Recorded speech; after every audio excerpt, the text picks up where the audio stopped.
Hi there, Wally here.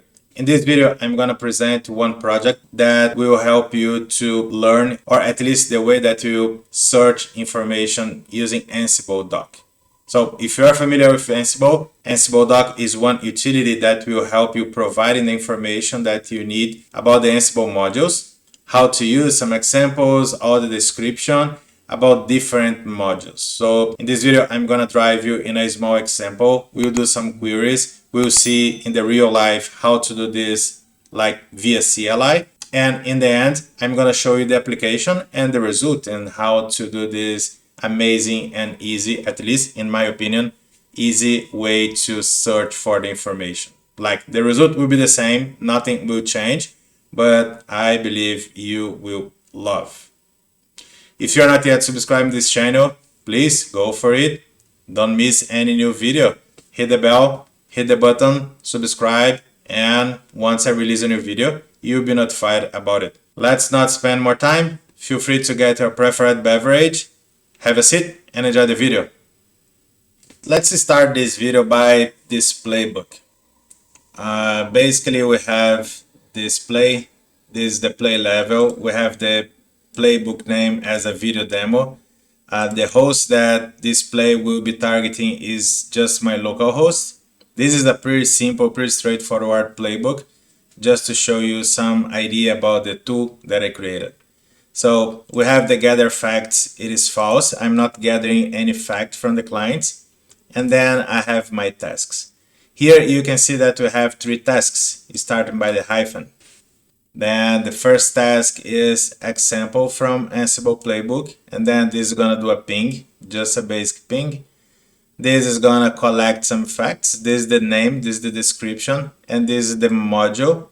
And finally, we have the printing of Ansible facts, which is I'm using ansible.builtin.debug, and then I'm printing the variable Ansible facts.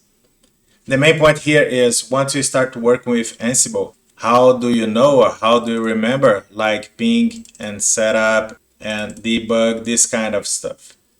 So basically the way to do that is Ansible-Doc. There is this application. And with this application, you can see the -t, which is the type. So we can see over here the plugin type that we can just looking for some information, and as we can see we have became or become, cache, callback, click conf, connection, lookup, vars, module, strategy, test, filters. We have a lot of things. And then I was looking for in the web like all this information together, and it was pretty hard to find because there is no such place. At least I didn't know. If you know somewhere that has all the information together, please let me know in the comments. So let's understand a little bit of this.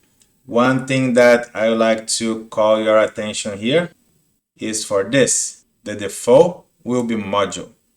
All right. So if we take a look on ansible-doc-html, this is gonna list. I can see all the modules that we have. So for example, if I'm looking for iOS from Cisco, I can see all those modules for iOS.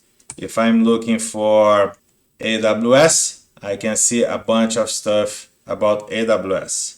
If I'm looking for libvirt, I can just type libvirt and then I can see some modules regarding to libvirt. Okay, this is good.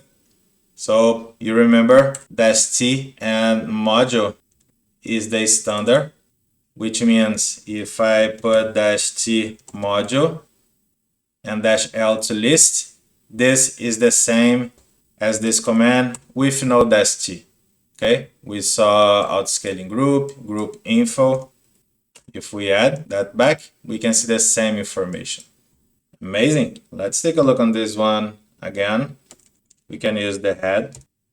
So what are the options available on become? Then I have become here, and then that's great. Look at that. I have the Ansible built-in, run as, sudo. This is cool. And how to use it. So basically, let's come back to our main script or our main playbook. I have this Ansible built-in ping. So I would like to know how ping works. what I can do is something like this: ansible-t module. I know that module is underneath this one, this place or this plugin, but let's get rid of this and just type -l and looking for by ping. And then we have that one over here, ansible-builtin.ping. Let me do better because this is a good point. I'll keep this terminal just to run that playbook. Let's jump to the next terminal. And on this one, I'm gonna run this command, ansible-doc-l. So I'm looking for by ping. There you go.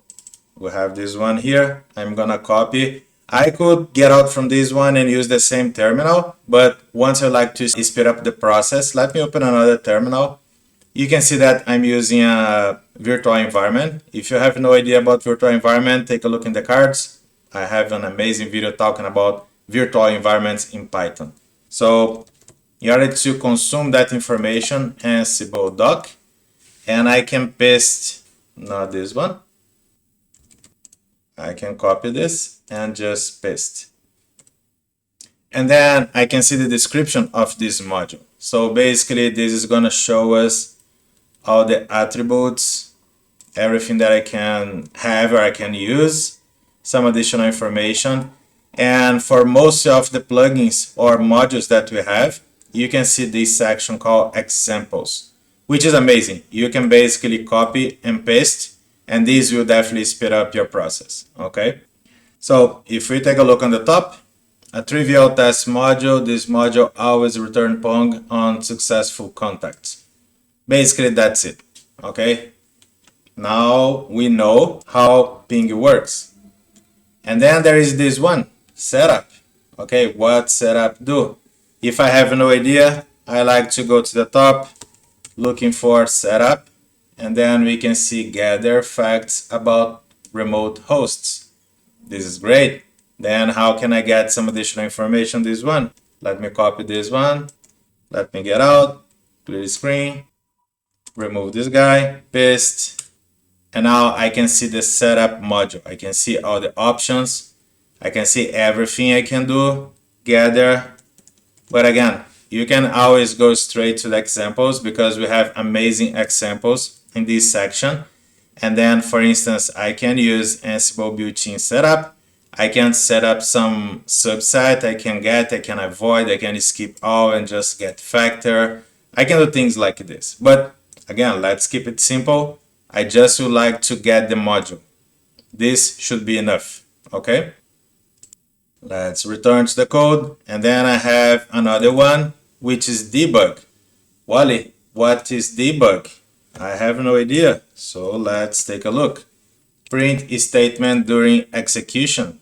And okay, how can I use it? I can get out from here. Let's remove that one. Paste the debug. And then once again, we have now the description about debug just to help us to understand how to use this module properly. Basically, we can see over here that I can use a message or I can print the content of a variable. And once again, let's take a look on examples. I can use a message and combine some text with the information, the variable that I'm trying to use, or I can do things like this. I'm going to print a var, which is a variable, and then I'll just put the variable name, okay? So you can see that I have ways to get this information. This is pretty cool, but have you thought about how many entries we do have here and how many possibilities we do have? Because once I type --help, I can see all of them: become, cache, callback, click conf, and I have no idea. And I know, for instance, that filter is amazing because I can do amazing work with the data that we are collecting, like base64. I can do a cast. One that I really like here is too nice JSON or too nice YAML. So basically, if we have one structure, data structure that is not on JSON structure, and I would like to convert, I can use this guy. And what they're saying is, if I have the same structure and I like to transform to YAML, I can use this one. And then, yeah, pretty cool. So let's take a look on this, how to use it. And once again, I came over here. And once again, I came over here, clean up. Let's paste that one and press enter. And look at that. Now this is failing. And why is this failing? We know the answer. You know the answer. This is failing because by default, Ansible doc is consuming the module. Remember? So once this is filtered, I have to pass -t filter, specify the type. And after that, I can pass the module name. And then we have the information like all the options and the best part, examples. So if I have my variable over here, I can just use the pipe to nice YAML, and the output of the content of this variable will be in a YAML format.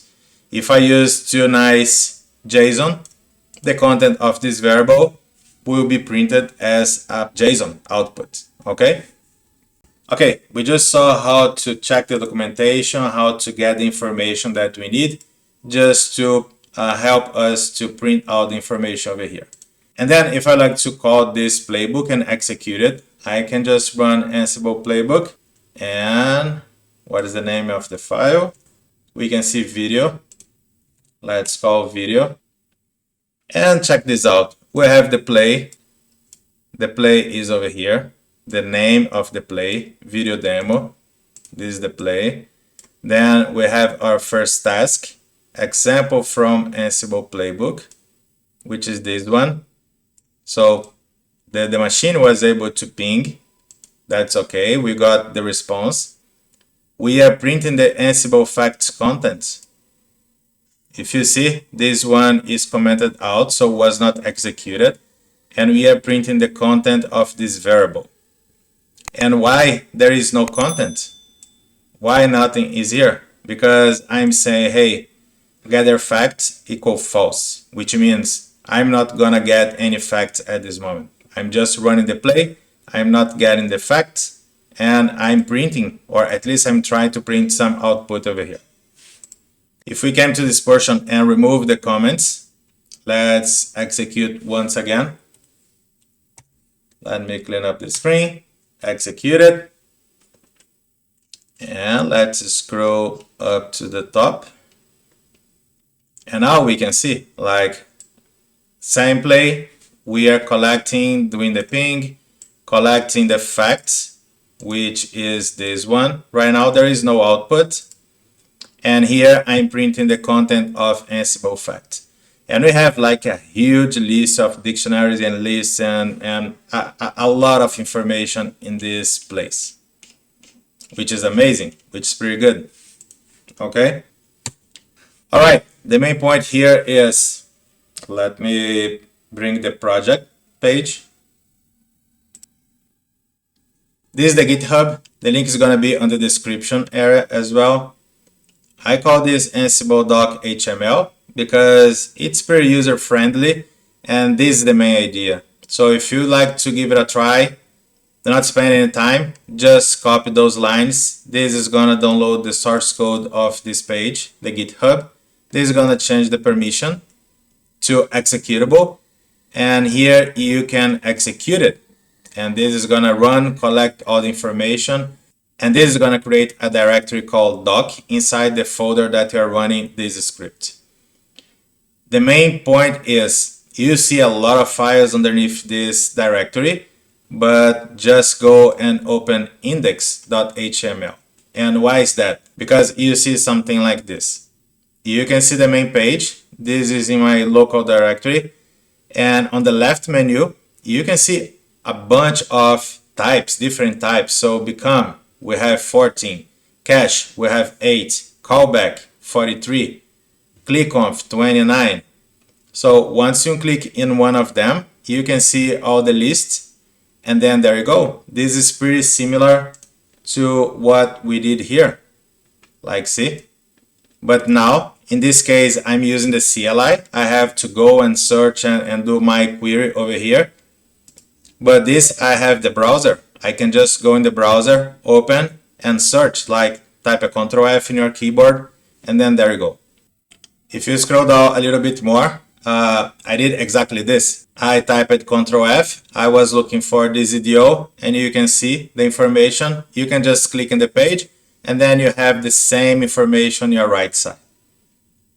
And this is a bonus. If you see on the top, you can see expand all or collapse all, because again, look the number of entries that we have. 1, 2, 3, 4, 5, 6, 7, 8, 9, 10, 11, 12, 13, 14, 15, 16. So we have 16. Instead of you be clicking 16 times, you can just do one click. All of them will open, will expand, and then you can use the same approach like Ctrl F, this EDO, and you can see on all different types if you have any information about this EDO.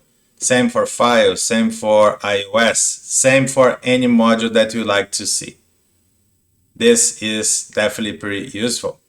All right, let's take a look on this in action. So basically, as I said before, we can copy those commands, download the script, change the permission, and execute it. So I downloaded already. You see that I have a different folder over here. Let me bump a little bit the size. You can see that I have this doc full. I already executed this script with the whole set of data that I have, and I'm gonna show you why I run this before. I'm gonna run this one more time. So if we execute ansible-galaxy collection list, take a look. This is the path. This is my virtual environment. I created this one specifically for this video. And just installing Ansible, I got all those collections. So Amazon, Ansible.net Commons, Cisco, community, a lot of things from community, Docker, MongoDB, MySQL, VMware, Endel, Juniper, all of them. So basically what happened is once I execute the command to generate this whole list, this is gonna take a few minutes. I will not get your time with this.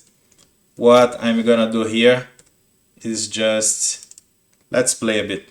So I'm gonna access that folder. We can see that we have all those modules, and let me drop them. That's okay. There is no more module. We return to our folder. If we just list once again all the collections, there is nothing. So basically what we have now is from the system, from the core, okay? And then I'm gonna do this, ansible-doc-html. So if there is no such doc, this is gonna be created in the folder that you're running this script. And then you can see preparing type, become, cache, callback, clickconf. For the basic stuff, this is pretty fast. But once you have more modules, this is going to spend more time because I'm doing more processing, okay? Nothing that will be like 10 hours, but eventually a few minutes, maybe 3, 4, 5 minutes. So yes. Anyway, this will be executed. And at the end of the day, we will be able to see two folders, doc and doc_full. So while this is running, let me open in the browser. So we are back, and then as you can see, I'm opening that folder. We can see that the script just ended. No issue. Eventually, if you're running this in your environment and you see some warning, at this moment it is expected because I'm working also with the deprecated information. So I will see how I will print this information in a better way. But for the valid information that we have, that's it. So this is the whole information. So look at that. Become is 3. And this is for the basic information. Like I remove all the collections from this virtual environment. And the information over there was just 3. If you see on the previous tab, I have here the complete one with all the collections. And become, instead of 3, the first 3, now we have 15 because I'm getting also information from community, from containers. And again, same idea. Let's start by this one. Cache, callback, and then 5 items, 2 items. As we spoke before, module is the standard. So if I just do Ctrl F or Command F if you're in Mac, if you just do Ctrl F or Command F, assuming that you're in Mac, you can looking for by file and check this out. File is this guy. Once I click, I can see the file information over here. If you scroll down, you will be able to see examples. And then once again, you can just copy and paste in your code, and that's it. Wally, I would like to see if we have files in more places. Then again, you can just click on expand and collapse. All of them will expand. And one more time, you can just filter. Okay, we have this on test with this content. And in filter, we have file glob with this content.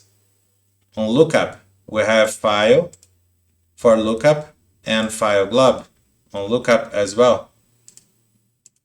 See, I really enjoyed this because when I created this script, this reminded me a lot of Xman, not the superhero. Yeah, I'm getting old. So I used to work with Solaris, and on Solaris long ago, we used to have this Xman of X manual page or manual page via X window. And it used to be something like this. Like you should be able to click and see and basically see all the content of the manual page, but in a graphic view or UI. So basically this is what I'm trying to do here, something similar. But yeah, this is definitely pretty useful. And to sum up this one, let's take a look on filter.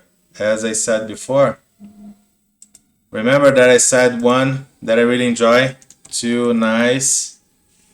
So we have too nice JSON, and again, we have all the description, example. I can use the Jinja format, and I have this variable docker config. If I pass this pipe too nice JSON, that output or the content of that variable will be reformatted to a JSON format. In the same way, look this filter, UUID. We can just generate UUID and many more. So definitely this is nice to be playing around and just see the content, everything that you can do. IPv4, IPv6, if you like to see and to check and to test, validate if that IP address is valid or not. Definitely you can do things using those filters. Okay. The last thing here, I added this link on the top, and this link is gonna drive you to this place, the project page on GitHub.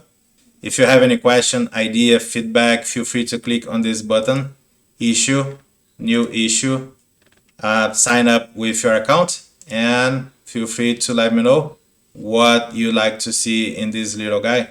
I'll be more than glad to help. The next thing that I'm gonna do is check and see if I need to do anything else to be working with execution environment. So if you have no idea about execution environment, don't worry.